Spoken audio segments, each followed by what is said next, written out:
Allez, épisode 2 au cours duquel je vais te détailler les paramètres techniques et financiers qui ont abouti au choix de la voiture électrique dont je vais prendre livraison dans quelques jours. Et donc, pour arbitrer tous ces choix, je me suis basé sur deux retours d'expérience et deux canaux d'information. Premier canal, YouTube. Donc YouTube, moi j'ai été voir plusieurs chaînes, alors je vais pas toutes te les citer. Pour moi, celle qui tient la corde, c'est The Choucroute Garage, vraiment un hyper spécialiste du sujet, intarissable, qui répondra à toutes tes questions. Il suffit juste d'aller voir dans sa playlist les vidéos qui vont t'intéresser et tu n'auras presque plus d'ombre à ton tableau de choix, quoi. Deuxième chaîne, une fois que tu as pré-choisi ton truc, Tesla Geek. Tesla Geek, super, pareil, il te donne plein de petites astuces, il te conseille sur les petits trucs à choisir, pourquoi plus prendre tel modèle de batterie que tel autre. Vraiment spécialiste, super sympa, vraiment super sympa aussi. Moi, il m'a répondu à chaque fois que j'ai contacté, que j'ai une petite question, il m'a répondu. Donc vraiment super chaîne.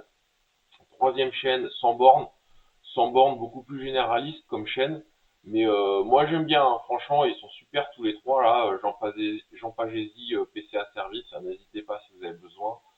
Mais vraiment, les deux essais, moi, il y a même trois, les trois trucs qui m'ont vraiment aidé, c'est la présentation de la modèle S de Jean Pagési, l'essai du modèle Y et l'essai de la modèle 3 2024. C'est vraiment les trois vidéos pour moi référence de Sanborn et j'aime bien la façon dont ils ont de se filmer et tout, c'est vraiment super chaîne. Et puis dernière chaîne, Electric Life. Pareil, ça c'est un particulier qui, tout comme moi un peu là, fait son cheminement modèle Y avec des fois des critiques assez acides, hein, de Tesla. Et moi j'aime bien parce que il n'y a pas que du positif, il y a aussi du négatif. Et il le met aussi en avant. Malgré tout, il ne regrette pas, à mon avis, enfin si j'en crois ses dernières vidéos, son choix et son achat de Tesla Model Y. Donc super aussi, super chaîne vers laquelle je t'oriente. Deuxième canal d'information, Facebook. Il y a trois pages auxquelles je me suis abonné. La Tesla Owners France, où tu as, d'un point de vue généraliste, plein d'infos sur les mises à jour, les pannes, les trucs, les machins, les bidules. Donc super page aussi. Tesla Model S, incontournable si tu veux une Model S. Tesla Model Y, incontournable si tu veux une Model Y. Je m'arrêterai là parce que moi, je reste quand même sur Model S et Model Y. Bon, t'as les mêmes sur les modèles 3 et modèle X, donc faut pas hésiter. Et là encore, c'est des retours d'expérience de particuliers. C'est des pages vraiment, moi, ça m'a permis aussi de lever certains doutes et ça, c'est très, très profitable. Donc le point d'entrée sur le choix du modèle électrique, sur le choix de ta voiture électrique et donc du modèle, c'est le même point d'entrée pour tout le monde. C'est-à-dire c'est l'autonomie. Euh, Quand tu rentres dans la mobilité électrique, le truc qui te stresse, c'est l'autonomie. Est-ce que je vais pouvoir, comme on dit, c'est un peu comme la voiture électrique, c'est comment dire, les gens qui sont un peu anti-VE te disent ouais, la voiture électrique c'est comme la gastro, tu sais jamais si tu vas arriver à temps à la maison, quoi. C'est voilà, c'est l'autonomie, mais en fait c'est pas un sujet l'autonomie. C'est pas un sujet parce que quand tu fais un grand voyage, alors un grand, bref, quand tu fais un trajet, euh, moi maintenant je m'arrête toutes les 2h30 à 3 heures, et de toute façon les autonomies te permettent d'aller au moins enfin de rouler sur au moins ces durées-là. Donc en fait l'autonomie c'est pas un sujet. Euh, Par rapport aux données constructeurs WLTP, moi je te conseille d'appliquer un coefficient de 0,8 pour une utilisation mixte et un coefficient de 0,7 pour une utilisation uniquement sur autoroute. Donc c'est-à-dire une voiture qui a 500 bornes WLTP, ça va t'emmener sur 400 en réel et 350 sur autoroute, quoi. Si l'autonomie n'est pas vraiment un point de crispation, la courbe de recharge du véhicule l'est plus. Et juste, j'ai oublié de te dire, la consommation, c'est-à-dire que l'efficience du véhicule l'est aussi. Donc je vais pas parler de tous les sujets en même temps. Moi, je vais plutôt te parler pour l'instant de la courbe de recharge du véhicule. Donc je te présente une petite courbe là, tranquille. Donc, faut pas se faire peur, hein. Moi, sur le Tesla Model Y que j'ai pris, c'est-à-dire le propulsion de base, j'ai 455 WLTP. On pourrait dire ouais, c'est un peu juste et tout. Ouais, sauf qu'en fait sur ce modèle-là, moi j'ai une recharge entre 10 et 80% qui va se faire en moins de 20 minutes. Donc c'est-à-dire qu'en moins de 20 minutes, paf, je peux repartir. Ok. Si tu augmentes ta ta capacité de batterie, ta charge va être plus lente. C'est-à-dire que tu vas décaler la courbe vers la droite comme ça. Et en fait, ton 10-80%, et tu vas avoir vite fait d'arriver à la demi-heure en fait pour recharger. Tu vas me dire ouais bah il y a que 10 minutes entre les deux. Ouais bah 10 minutes c'est alors ça dépend, si tu arrêtes pique-niquer ça va, mais si tu t'arrêtes 20 minutes, c'est le temps sur autoroute, c'est le temps d'un café. Tu regarderas en fait, tu feras l'essai, tu t'arrêtes pisser ou prendre un café, c'est le tarif c'est 20 minutes. Donc tu prends ton café, 20 minutes, paf, moi avec ma batterie, 20 minutes après, la bagnole est chargée, on repart. Une demi-heure, ça commence à être un poil long, quoi. Et si tu as des batteries encore plus grosses, je pense au modèle S 100D par exemple, tu es plus sur du 35-40 minutes pour la recharge. Donc ça c'est quelque chose à prendre en compte, cette variation de paramètres là. Moi franchement, je préfère avoir une courbe de recharge plus de cette allure-là, c'est-à-dire je vais recharger plus vite, même si je dois m'arrêter plus souvent. C'est-à-dire que sur un grand trajet, avec une grosse batterie, tu vas t'arrêter 2 fois, et tu vas t'arrêter 2 fois 45 minutes. Avec une petite batterie, tu vas t'arrêter 3 fois, mais tu vas t'arrêter 3 fois 30 minutes. Donc au final, tu seras arrêté 1 heure et demie quand même, de toute façon, mais plus souvent avec la petite batterie, et plus longtemps avec la grosse batterie. Donc moi maintenant, quand je roule, voilà, toutes les 2 heures et demie, 3 heures, je m'arrête parce que j'en ai marre, j'ai envie de me poser, et donc ça me va bien. Et donc ça me va bien.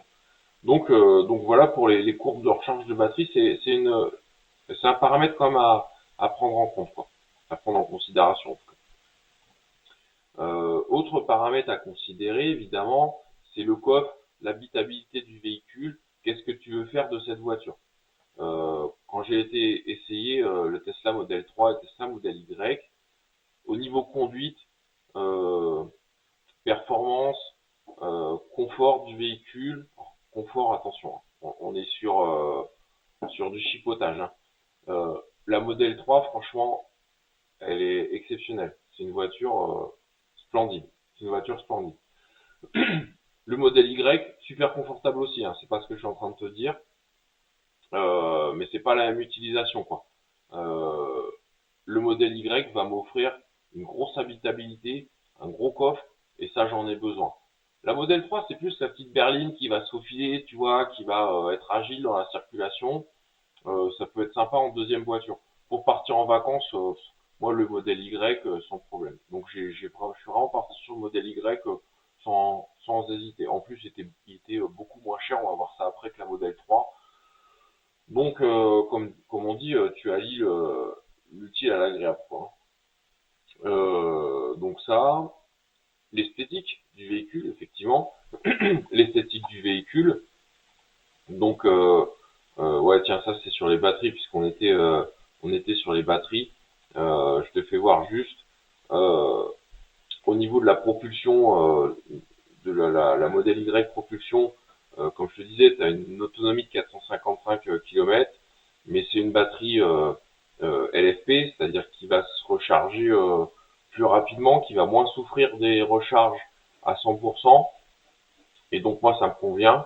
Alors que si tu passes sur des long range, c'est-à-dire des grosses batteries, tu vas avoir des batteries NMC, nickel, manganèse, cobalt, qui vont plus souffrir des recharges à 100%, qui vont, je crois, elles souffrent plus du chaud, à vérifier, hein, à vérifier, du chaud ou du froid, je sais plus, à vérifier. Mais et donc moi ça me convenait moins. Donc vraiment, moi je suis parti Sur ce modèle-là, pardon, c'est du YZR, hein, puisque c'est un berlinois le mien. Donc c'est une batterie BYD en LFP, voilà, c'est vraiment moi ce que je recherchais. Je te disais l'esthétique du véhicule. La modèle S, pour moi, il n'y a pas débat. C'est la plus belle d'entre toutes. C'est vraiment la voiture sur laquelle j'étais parti initialement. Super bagnole, super grande, super confortable, exceptionnelle. Aujourd'hui, pour 35 000 euros, t'as un modèle S 2018-2019 avec une batterie de 100 kW, dual motor, ça fait le job. Sauf que les inconvénients, tu risques d'avoir problème des portières de voiture qui, à un moment donné, elles vont plus s'ouvrir, elles vont plus se fermer, bref, elles vont être en panne. Alors tu trouves plein de tutos pour réparer toi-même sur internet, etc. Ouais, pourquoi pas. Tesla, ils te changent les poignées, je crois que ça coûte 500 balles la poignée, il y en a 4, je te laisse faire le calcul. Deuxième inconvénient, la signature lumineuse des feux à l'avant. La signature lumineuse des feux à l'avant, c'est quelque chose qui tombe en panne.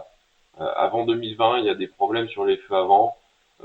Ça tombe en panne de toute façon à un moment ou à un autre. Il y a même, j'ai vu sur Facebook, il y a des mecs qui l'ont changé 2 fois en 2 ans, quoi. Donc, c'est 1350 balles, je crois, à chaque fois, à chaque feu. Donc bon, ça commence. Troisième inconvénient, pas de pompe à chaleur dans ce véhicule. Pas de pompe à chaleur, donc l'été c'est un peu pénible. L'été, l'hiver, ouais, bon, pompe à chaleur pour moi c'est essentiel sur un véhicule électrique. Je te laisse, voilà, te renseigner pourquoi c'est essentiel. Le compresseur de suspension qui peut avoir souffert un petit peu. Bon, les modèles 2018-2019, ils sont abordables, mais ils sont encore source de panne. Donc, c'est pas source de panne, source d'ennui, source de dépense. Moi, j'avais envie d'être peinard. Donc, c'est pour ça que je vais partir sur un véhicule neuf. Neuf, ça coûte 100 000 balles. J'ai pas les moyens. T'oublies. Donc, c'est pour ça que je suis parti sur un modèle Y, parce qu'un modèle Y, en LOA 24 mois, bah, dans 2 ans, je rends ma voiture ou je la garde, hein, parce que j'en serais très content, probablement. Hein, et ça, j'en doute pas une seconde. Hein, peut-être que je vais la garder parce que finalement, je me dirais, bah non, pourquoi partir sur une S, moi, le Y qui me convient très bien. Donc, j'en sais rien, on verra dans 2 ans. Mais le planning, c'est ça. Dans 2 ans, je rends mon modèle Y. Du coup, aujourd'hui, j'ai accès au modèle S 2019. Donc, dans 2 ans, probablement j'aurai accès au modèle S 2021 et les modèles S 2021, elles ont réglé tous les problèmes dont je viens de te parler. Donc voilà un peu le business plan, quoi. Ensuite, tu as le Volvo qui fait le job, super bagnole, pas de souci, je te laisse aller voir, je vais pas te détailler hein, chaque modèle, hein, je te laisse aller voir les essais détaillés aussi sur Automobile Propre, qui fait un super boulot, voilà. Simplement Julien aussi, bonne chaîne YouTube. Donc voilà, je te laisse aller voir. Moi, ça fait le job. Je suis pas hyper fan du design. Je trouve que Volvo, voilà, on n'aime pas. Moi, je suis plutôt dans la team, on n'aime pas trop. Donc voilà, mais c'est une option. Le Skoda, moi, je le trouve juste splendide, vraiment splendide. Alors pourquoi pas partir sur Skoda? Bah, parce que là, actuellement, ils ont des délais de livraison de 1 an et demi. Moi, je vois les mecs sur Facebook, ils pleurent quoi. Ça fait 1 an qu'ils ont commandé leur bagnole, ils sont toujours pas livrés. C'est juste un scandale. Et puis voiture beaucoup moins efficiente. Donc là, il faut une batterie de 85 parce que c'est une bagnole qui va te consommer 24-25 kWh au 100 quand le modèle Y il est à 16-17 quoi. Donc si t'as pas une grosse batterie là avec ça, tu t'arrêtes tous les 180 bornes sur l'autoroute. Donc bon, c'est en 60 pour moi un Skoda Enyaq 60 c'est bien pour les petits trajets, mais pourquoi prendre une si grosse voiture pour des petits trajets? Donc super bagnole, il n'y a pas de souci. Mais là encore, les délais d'appro, laisse tomber.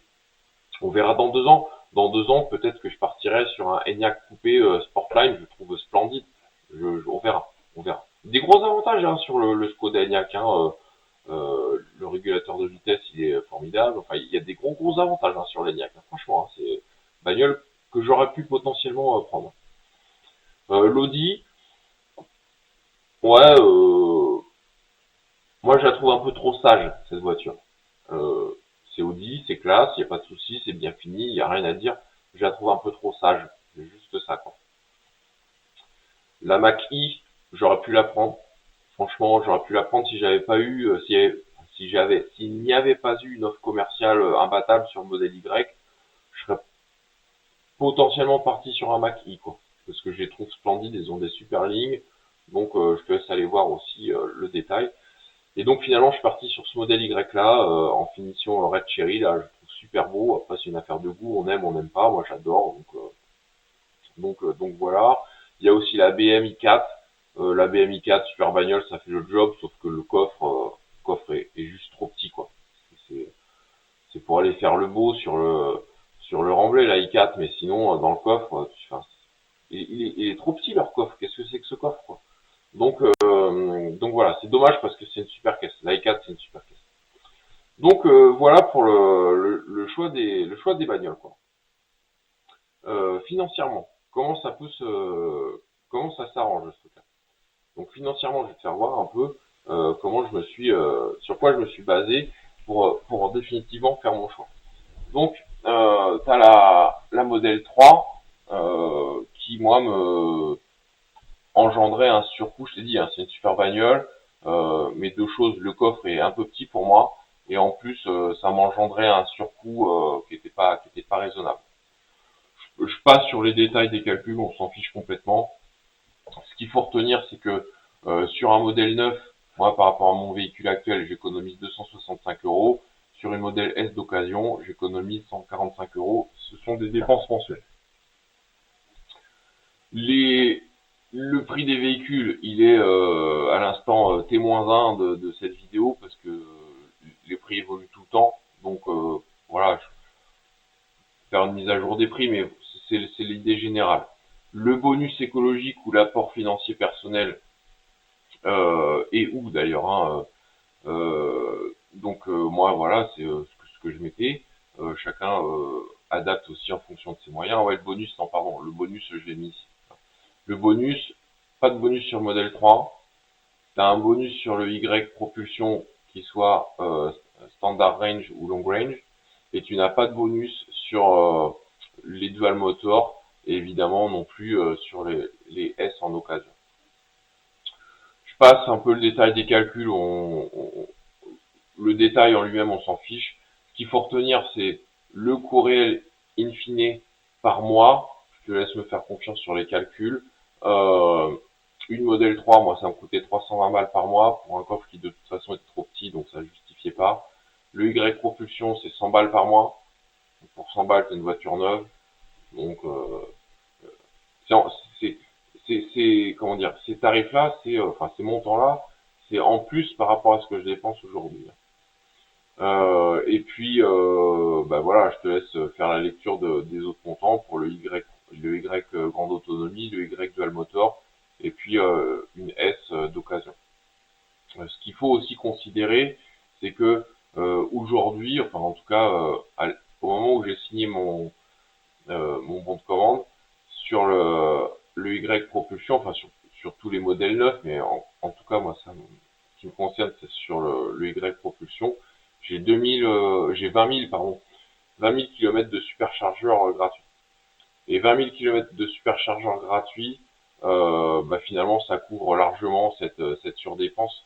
Donc au final, je vais avoir une voiture neuve et c'est transparent pour mon budget.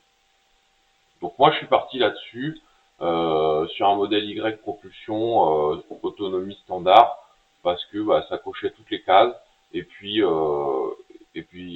financièrement bah, ça changeait rien à mon quotidien, quoi. Donc donc voilà, hein, j'avais très envie de toute façon de passer sur du véhicule électrique pour les raisons que j'ai expliquées dans l'épisode précédent. Je vais pas revenir dessus. Donc voilà un peu l'aboutissement de mes démarches.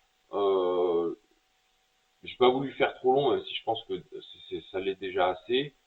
Pour des détails plus approfondis, bah, je te conseille de retourner voir les chaînes YouTube dont je t'ai parlé, hein, Choucroute Garage, Tesla Geek, Sans borne, Electric Life, euh, Automobile Propre aussi. Bon voilà.